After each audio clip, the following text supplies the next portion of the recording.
The whispers came first.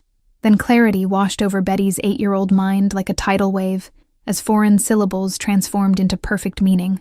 She turned to her mother with wide eyes, tugging at the black uniform sleeve while the two Chinese businessmen continued their conversation, unaware the child had deciphered every word.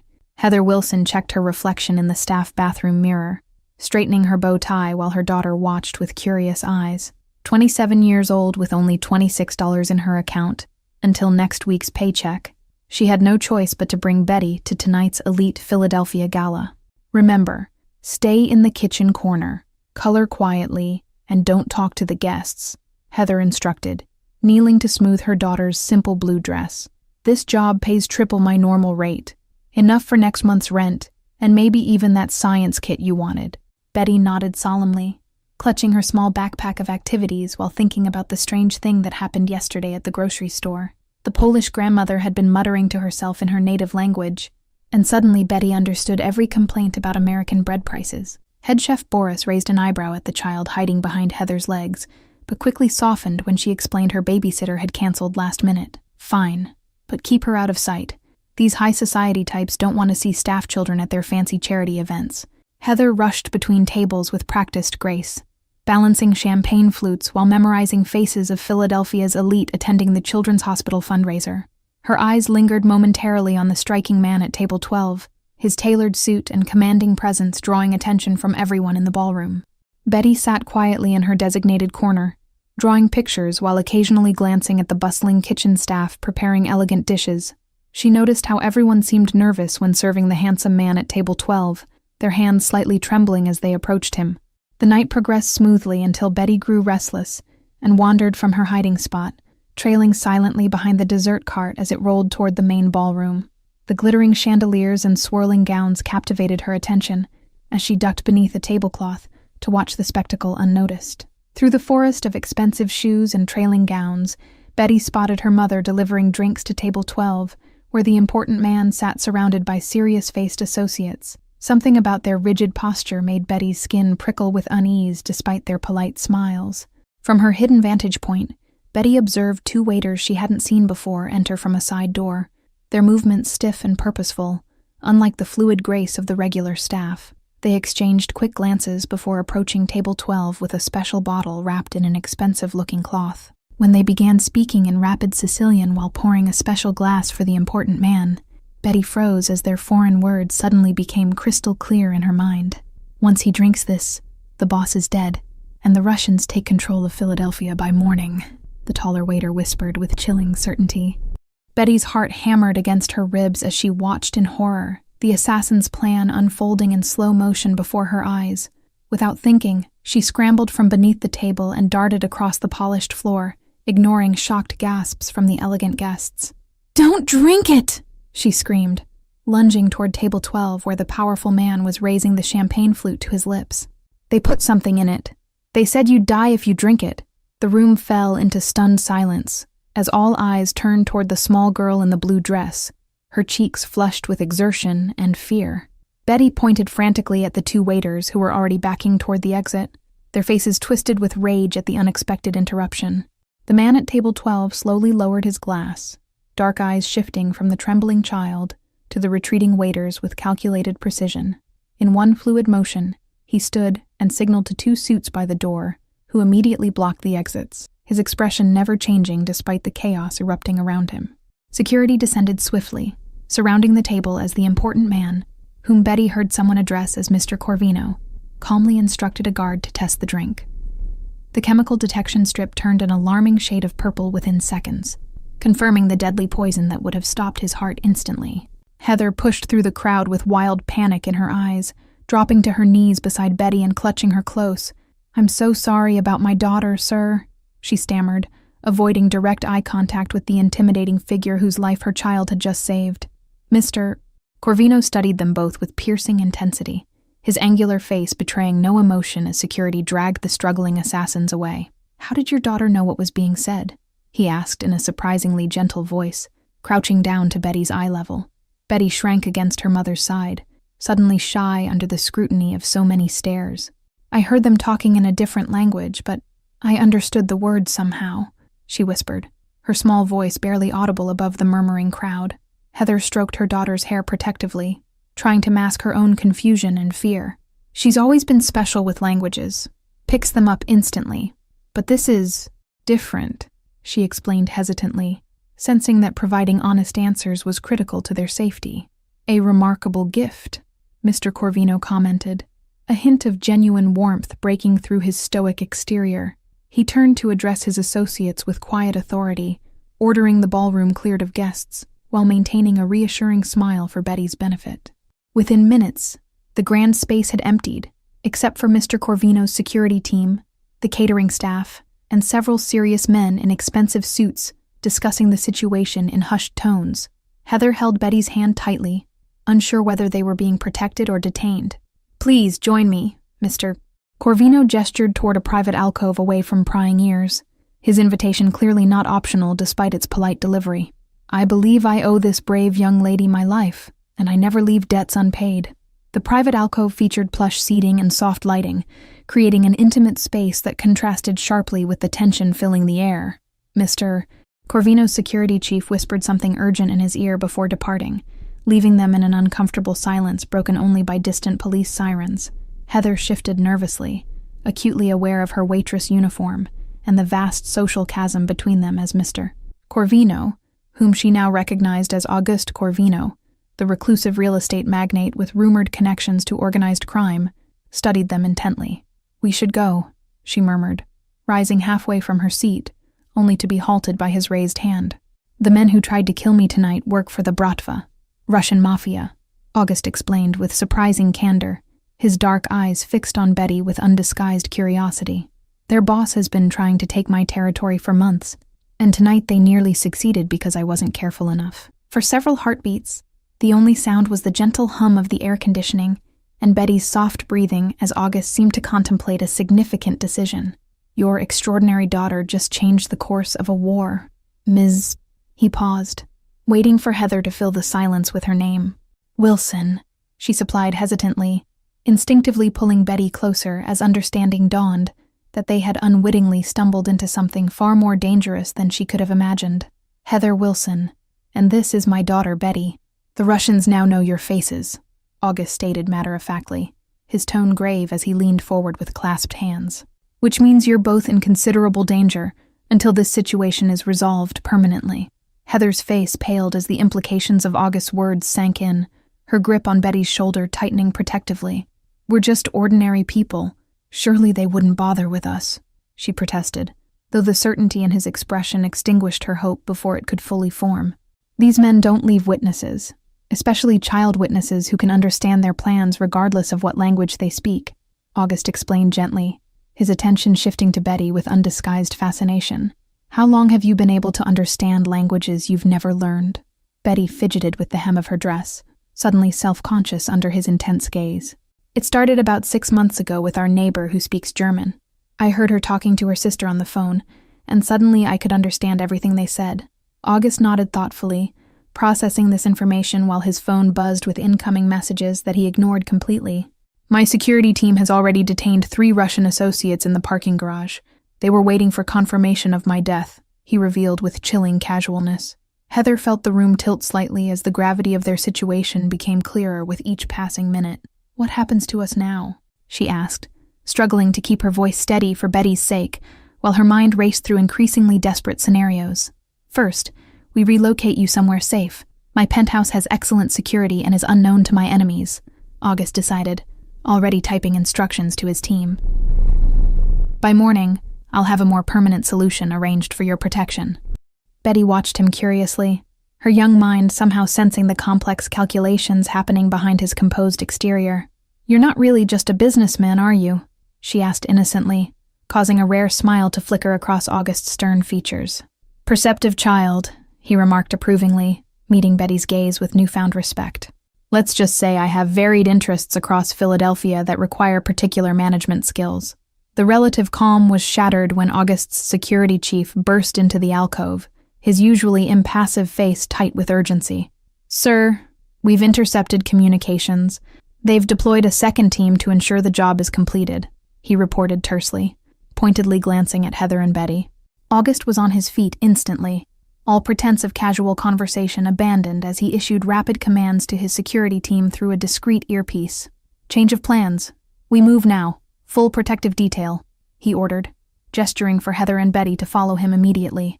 As they hurried through a hidden service corridor, Betty suddenly clutched her mother's hand, whispering urgently, "Someone's speaking Sicilian again. 2 people behind the kitchen door." August stopped immediately at her words, signaling his guards to investigate with silent hand gestures. Within seconds, gunshots echoed through the corridor as August's men neutralized the threat, confirming Betty's warning with grim efficiency. Heather stifled a scream, covering Betty's ears while August regarded the child with newfound appreciation for her extraordinary ability. "Your daughter's gift may have saved us twice tonight," August murmured to Heather, as they were quickly escorted to an armored SUV waiting at the service entrance.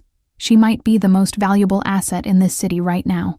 Through the tinted windows, Betty watched Philadelphia's glittering skyline blur past, her small hand still clutching her mother's, as she processed the terrifying, yet exhilarating events of the evening.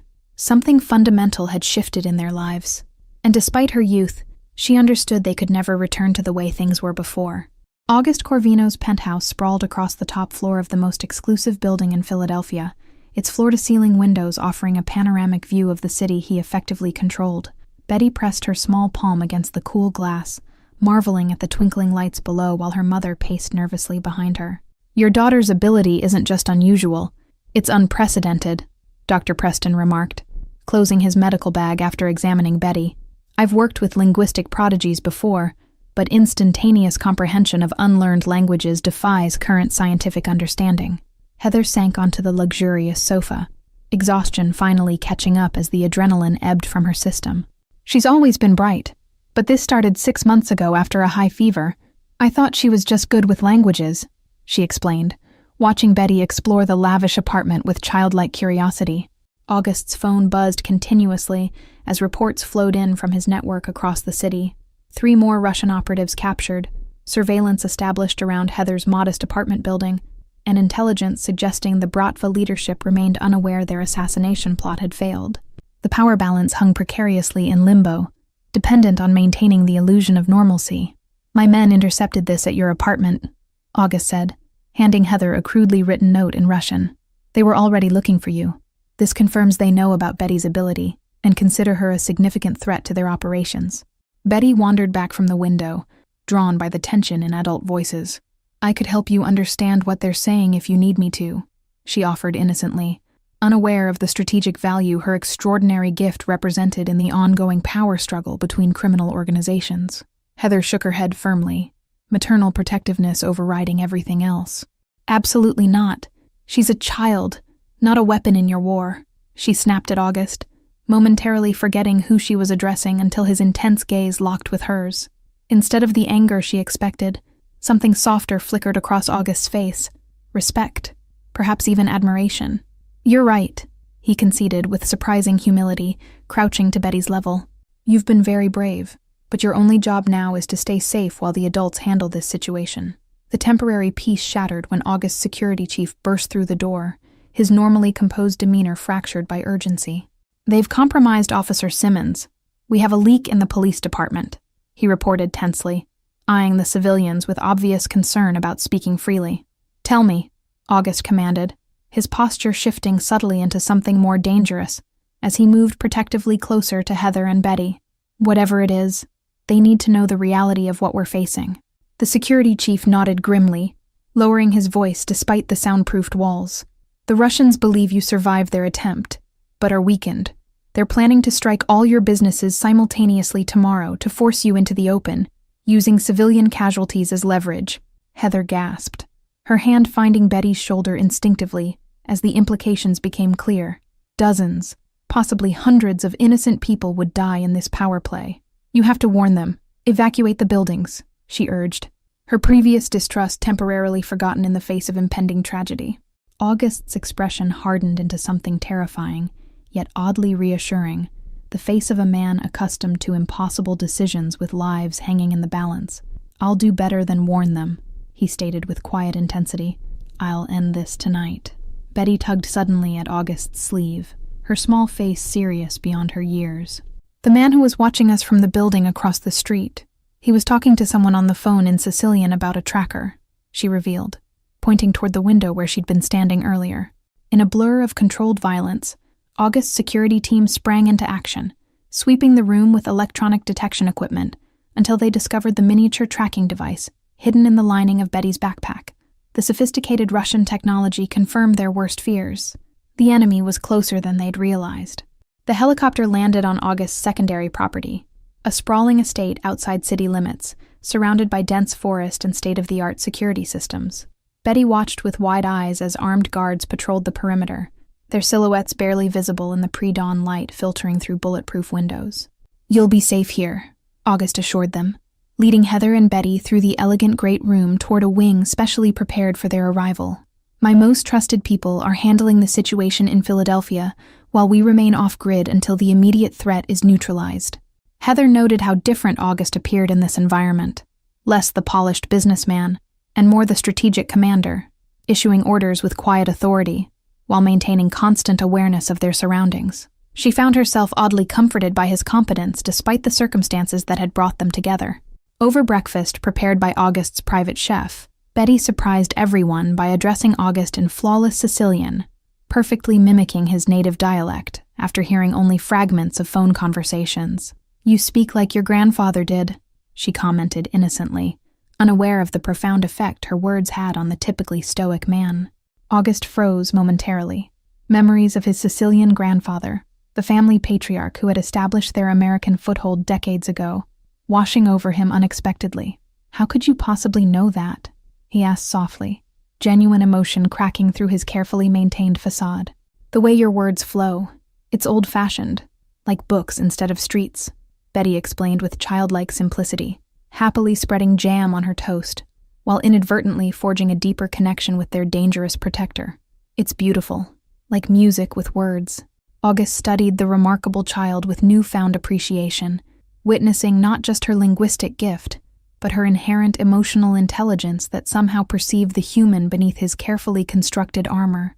"My grandfather would have liked you," he acknowledged with rare warmth, a genuine smile softening his features. Later that morning, August received the first reports of coordinated strikes against Russian operations throughout Philadelphia, his preemptive response to their planned attack disrupting their organization at multiple levels simultaneously. Heather overheard enough to understand the deadly chess game unfolding in their absence, civilians unwittingly moving through streets that had become a battleground for criminal empires. "Is this really your life?" Heather asked quietly, when they found themselves momentarily alone, Betty having been escorted to the library by August's housekeeper. "Constantly fighting, hurting people, living behind walls of security and violence?" August considered her question with surprising thoughtfulness, absently rotating the heavy signet ring that marked his status within his organization. "It's the life I inherited and learned to excel at," he answered honestly, something in Heather's direct gaze compelling his candor where threats would have failed. "And you never wanted something different?" she pressed, unintimidated by his reputation in a way few people had ever been. "Something normal, friends who aren't afraid of you, relationships based on more than power and obligation." A shadow crossed August's face, revealing a glimpse of the path not taken, a vulnerability she hadn't expected from someone so formidable. "What I want stopped mattering a long time ago," he replied, the bitterness in his voice tempered by resignation to choices made years before. The moment of unexpected intimacy was interrupted by August's security chief arriving with crucial intelligence. The Russian leadership had requested an emergency meeting to negotiate terms following the devastating counterattack. The balance of power had shifted decisively, creating an opportunity to end the conflict before more blood was shed. "I should return to the city," August declared, already mentally calculating risks and advantages as he prepared to leverage his strengthened position. "You'll remain here under maximum security until I've confirmed the threat has been permanently resolved." Heather felt an unexpected surge of concern at the thought of August facing his enemies alone, the man who had risked everything to protect her daughter, suddenly seeming strangely vulnerable despite his power. "Be careful," she said simply, surprising herself with the genuine sentiment behind her words. August paused at the doorway, momentarily disarmed by her concern, a foreign experience for someone accustomed to fear or obedience, rather than authentic worry for his welfare. "I always am," he promised, with unexpected gentleness, his gaze lingering on her face before he departed. 3 days passed in tense waiting, the sprawling estate eerily quiet save for security updates and Betty's cheerful exploration of the extensive library where she discovered books in a dozen languages. Heather found herself constantly checking the driveway, anxiety growing with each passing hour without word from August. "You're worried about him," Betty observed perceptively, curled beside her mother on a window seat overlooking the manicured gardens, where armed guards maintained their vigilant patrol. "I can tell by how you keep looking at the road and checking your phone." Heather sighed, unable to deny the truth in her daughter's assessment, or the confusing emotions developing toward the dangerous man who had upended their lives. "It's complicated, sweetie," she admitted, absently stroking Betty's hair, while wrestling with feelings she hadn't anticipated. The distant rumble of vehicles approaching broke the afternoon stillness, security teams confirming August's arrival via encrypted radio channels, moments before his motorcade appeared through the trees. Heather tried to ignore the relief washing over her as she recognized his tall figure emerging from the lead car, moving with the same confident grace despite visible fatigue. August found them in the library, his normally impeccable appearance slightly rumpled from days of high-stakes negotiation. "It's over," he announced without preamble, exhaustion evident in the shadows beneath his eyes. "The Russians have agreed to withdraw from Philadelphia entirely in exchange for certain concessions elsewhere." Betty launched herself forward in a spontaneous hug that momentarily stunned August, his arms awkwardly returning the child's embrace while meeting Heather's gaze over her head. "You came back," Betty stated simply, her trust in him apparently absolute, despite knowing fragments of his dangerous reality. "I promised I would," August replied, something in his expression suggesting the significance of keeping this particular promise extended beyond professional obligation. "And we have arrangements to discuss about your future." Heather tensed, bracing herself for whatever life-altering decisions had been made on their behalf during the power negotiations. "What kind of arrangements?" she asked cautiously, years of struggling alone making her wary of solutions that seemed too convenient. "Legitimate ones," August assured her, correctly interpreting her concerns. "A position at my charitable foundation with housing provided in a secure building, excellent schools for Betty, and protection from my security team, until we're certain no threat remains from former Russian associates." The offer was generous beyond anything Heather could have imagined. Financial security, safety, opportunities for Betty's extraordinary abilities to be nurtured properly. Yet something in August's carefully neutral expression suggested there was more behind the proposal than mere obligation or strategic advantage. "And what do you get from this arrangement?" she questioned directly, unwilling to accept charity regardless of their circumstances. "I'm not interested in being indebted to anyone, no matter how well-intentioned the help might seem." August's expression softened unexpectedly, the calculated businessman momentarily replaced by something more genuine. "Your perspective," he answered honestly, surprising them both. "In 3 days, you've questioned decisions I've made unthinkingly for years, challenged assumptions about what's necessary versus what's merely convenient for maintaining power." Their conversation was interrupted by August's security chief bringing urgent news. FBI agents were investigating connections between recent violence in Philadelphia and established crime families, focusing particularly on August's organization, despite his careful maintenance of legitimate business fronts for decades. "We need to accelerate the separation of my legitimate enterprises from the other operations," August declared, already formulating contingency plans.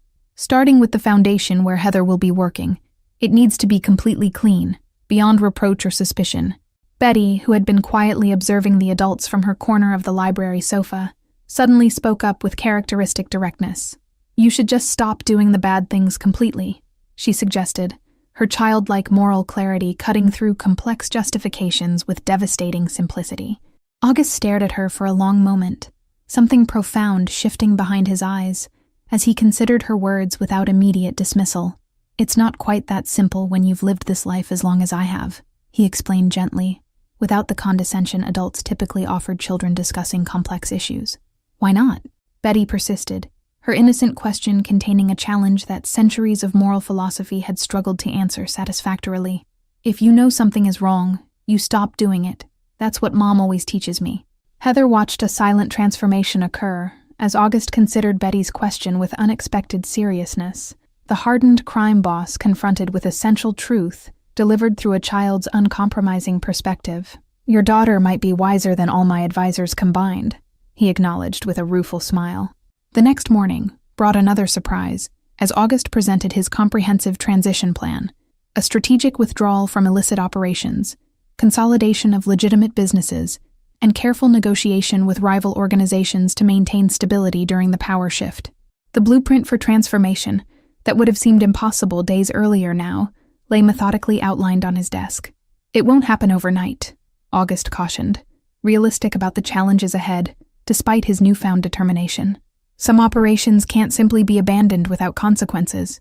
People depend on the protection and employment we provide, regardless of legality. Heather nodded, recognizing the complexity of extracting oneself from systems built over generations, appreciating his honesty where empty promises would have been easier.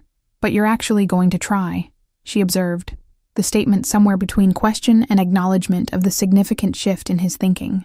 Autumn leaves danced across the courtyard of the secure apartment complex where Heather and Betty had lived for the past month under August's protection. Their new home blended elegant comfort with subtle security features, allowing a semblance of normalcy while maintaining vigilance. Betty thrived at her new private school, where her extraordinary linguistic abilities earned admiration from teachers who believed she was merely a dedicated polyglot. The trauma of that fateful gala night had faded somewhat, replaced by excitement of educational opportunities her mother could never have afforded before. Heather found unexpected fulfillment in her foundation work, her practical experience helping struggling families, bringing authentic perspective to programs. August visited weekly, ostensibly for foundation business, but increasingly lingering for conversations that stretched late into evening after Betty had gone to bed. The delicate peace shattered one Tuesday afternoon when Heather received an urgent call from Betty's school. Her daughter never arrived for afternoon classes. Security footage showed a maintenance van with false credentials approaching the playground before the recording mysteriously terminated. August arrived within minutes of Heather's panicked call, the normally composed crime boss radiating controlled fury as he mobilized every resource at his disposal. "We'll find her," he promised, gripping Heather's shoulders with fierce determination, while his security team established a command center. "It's the Belarusian faction," August's intelligence chief confirmed, after tracking the maintenance van through traffic cameras. "They're attempting to position themselves as successors to the Russians we forced out, proving their reach by targeting those under your direct protection." A phone call came through on Heather's personal number. Untraceable, the caller speaking fluent Sicilian with deliberate clarity intended for Betty to understand. "Your daughter is unharmed for now," the accented voice stated coldly. "She will remain so if Corvino abandons his territories east of Broad Street by midnight." August's expression remained impassive during the call played on speaker, only the whitening of his knuckles betraying the rage building beneath his controlled exterior. "They've made two critical mistakes," he stated with deadly calm once the connection terminated, "underestimating how far I'll go to protect what's mine." Betty sat alone in a windowless room, her inherent bravery wavering as hours passed with only brief visits from masked men speaking various languages. Her small fingers traced patterns on the concrete floor, forming words in different alphabets as she mentally cataloged everything she heard. Across the city, August operated with cold precision unlike anything Heather had witnessed before, leveraging decades of underworld connections and calling in favors from unlikely allies. The hunt narrowed to abandoned industrial properties along the Delaware River waterfront, satellite imagery eliminating possibilities one by one. "I'm coming with you," Heather insisted when the assault team prepared to move, her expression brooking no argument despite August's immediate objection. "She's my daughter, and she'll be terrified. She needs to see me first, not armed men she doesn't recognize." August recognized the unshakable determination in her eyes, the same fierce protectiveness he'd witnessed at their first meeting, and nodded tersely, instructing his security chief to equip her with a bulletproof vest. His personal concern extended beyond strategic considerations in ways neither acknowledged directly. The warehouse loomed dark against the night sky, seemingly abandoned but for subtle indicators of recent activity detected by thermal imaging drones deployed moments before their arrival. August's team moved with practiced efficiency, disabling perimeter security systems with silent precision. Heather's heart pounded painfully as she waited in the reinforced vehicle, watching August check his weapon with mechanical efficiency before meeting her gaze with unexpected gentleness. "I'm bringing her back to you," he promised quietly, the words carrying weight beyond professional obligation. The warehouse extraction succeeded beyond expectation. August's team recovered Betty unharmed, while capturing key members of the Belarusian organization. Betty showed remarkable composure throughout, providing crucial intelligence about conversations she had overheard during her captivity. "They have someone inside your security team," she reported solemnly once safely home, her small hand clutching her mother's while maintaining unwavering eye contact with August. The tall man with the scar spoke on the phone about getting regular updates from someone called Wraith. August's expression darkened dangerously, the betrayal cutting deep after years built on loyalty and shared history within his organization. "You're absolutely certain about this?" he asked gently, careful not to pressure the child despite the critical implications of her revelation. Betty nodded without hesitation, her reliability as a witness bolstered by her perfect recall of conversations in multiple languages that perfectly corroborated intelligence gathered through other channels. August exchanged meaningful glances with his security chief, silent communication flowing between them. The following weeks brought dramatic changes as August accelerated his transition plan, systematically dismantling criminal operations while strengthening legitimate businesses. The betrayal had catalyzed his determination to create something that wouldn't require constant vigilance against enemies. Heather found herself increasingly involved in strategic discussions, her practical perspective and ethical clarity providing balance to August's pragmatic efficiency. Late-night planning sessions in her apartment became commonplace, Betty often falling asleep on the sofa while the adults talked. "Why are you really doing this?" Heather asked one evening after Betty had been tucked into bed, the question hanging between them as autumn rain tapped gently against windows. "The truth, August, not the practical justifications you explained to your lieutenants." August considered her question with characteristic thoughtfulness, absently rotating the signet ring that symbolized generations of family power. "Initially, survival, adapting to changing circumstances," he admitted, his gaze fixed on distant memories. "But now, something different, something I haven't felt entitled to consider since I was very young." The unspoken connection between them intensified in the comfortable silence that followed, neither rushing to define the gradual transformation of their relationship from reluctant allies to something more complex. August found himself sharing childhood stories he'd buried decades ago. "It's not too late to choose differently," Heather suggested softly, her hand finding his across the table in a gesture of support rather than romance, though the distinction grew increasingly blurred. "You've built something powerful. Why not redirect it completely towards something you can be proud of?" The tender moment shattered when August's phone buzzed with urgent news. Federal indictments were being prepared against his organization based on evidence supplied by a confidential informant. The betrayal extended beyond his security team into law enforcement circles he'd believed secure. "You need to distance yourself from me immediately," August declared, already calculating contingencies as he prepared to leave. "The foundation, your position, Betty's school, all legitimate, all protected if my legal troubles don't contaminate them through association." Heather caught his arm as he rose, her expression fierce with determination matching his own. "We're not disposable assets you can reallocate when circumstances change," she challenged, the first time she'd directly confronted his habit of unilateral decision-making. August stared at her in momentary shock before unexpected laughter broke through his tension, genuine amusement at being so thoroughly called out. "You're right," he conceded, resuming his seat with newfound respect. "What do you suggest?" Their collaborative solution emerged through hours of discussion: accelerated legal separation of legitimate businesses, strategic cooperation with specific law enforcement agencies, and careful documentation of August's active transition away from criminal activities. The federal courthouse steps swarmed with reporters when August emerged, following his testimony against the Belarusian organization, his immunity deal contingent upon comprehensive information about rival criminal enterprises rather than his own operations. Photographers captured his composed expression as he navigated the media gauntlet. "The vultures are loving this," remarked Special Agent Bryce, the pragmatic FBI veteran who had constructed August's controversial cooperation agreement against significant internal opposition. Former crime boss destroying competitors while reinventing himself as a corporate philanthropist. "It's either the best redemption story in Philadelphia history or the most elaborate criminal evolution." August maintained his diplomatic smile for the cameras while mentally calculating the strategic advantages gained through selective cooperation, protection for his legitimate businesses, established relationships with law enforcement, and most importantly, safety for Heather and Betty. 6 months after the gala that changed everything, August Charitable Foundation hosted its annual fundraiser in the same ballroom where Betty had first saved his life. The event showcased impressive results from community programs designed with Heather's input, educational initiatives, housing assistance, and employment opportunities.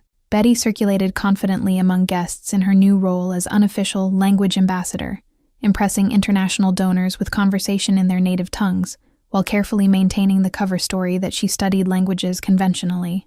At 11 years old, she understood the importance of protecting her ability from those who might exploit it.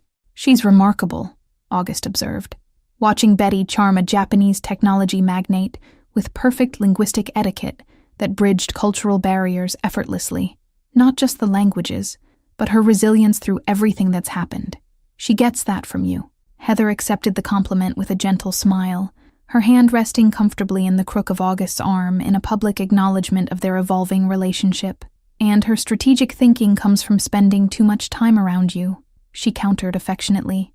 The evening reached its pinnacle when August took the stage for his keynote address, the former shadow power now stepping fully into public leadership, with carefully curated transparency about his business evolution. "Second chances aren't given. They're created through deliberate choices and consistent actions that demonstrate genuine change," he stated. Across the city, the final phase of August's transformation unfolded simultaneously, his remaining lieutenants implementing the complete dissolution of criminal operations following months of careful preparation. Properties transferred to community development corporations, illicit income streams redirected to legitimate ventures. August considered the observation thoughtfully, memories of his intimidating father momentarily shadowing his expression. He built what he knew how to build in the world he understood. He replied without judgment, "We're living in a different world with different possibilities. Adapting is just good business." Later that evening, August found quiet moment with Heather on the ballroom terrace, the city lights spreading below them like a reflection of the stars above. "I received the final paperwork today. All criminal operations officially terminated. Remaining assets transferred to legitimate holdings," he revealed quietly. Heather studied his profile in the moonlight, noting the lightness that had gradually replaced the constant vigilance he once carried. "Regrets?" she asked gently, understanding the magnitude of abandoning an identity and power structure that had defined his existence since childhood. August turned to face her fully, taking both her hands in his with unexpected vulnerability. "Only the wasted years before Betty's extraordinary gift brought you both into my life," he admitted, the hardened crime boss completely transformed by love that had grown steadily through shared challenges. The Foundation Gala concluded with unprecedented fundraising success, corporate partnerships established, and political connections solidified, as August's reinvention gained widespread acceptance among Philadelphia's elite. The narrative of redemption proved compelling to a society eager for positive transformation stories. Betty yawned as they rode home in August's car, her head nodding against her mother's shoulder after the excitement of the evening. "Are we a real family now?" she asked sleepily, the innocent question piercing straight to the heart of what had developed between the adults over months. 1 year to the day after their lives intersected so dramatically, August knelt in the private garden of his transformed estate, holding a simple platinum ring that represented not ownership, but partnership between equals. "I can't promise a normal life," he acknowledged honestly, "but I can promise every resource I possess will be dedicated to your happiness." The intimate wedding took place in the same garden weeks later, attended only by Betty and their closest allies from both worlds. Betty performed her proudest role as translator for August's elderly Sicilian relatives, her gift bringing together disparate parts of their unusual family. Thank you all for following this story. If you're enjoying it, write in the comments where you're watching from, and don't forget to like, subscribe, and share the video, as your support is important for me to continue creating content here.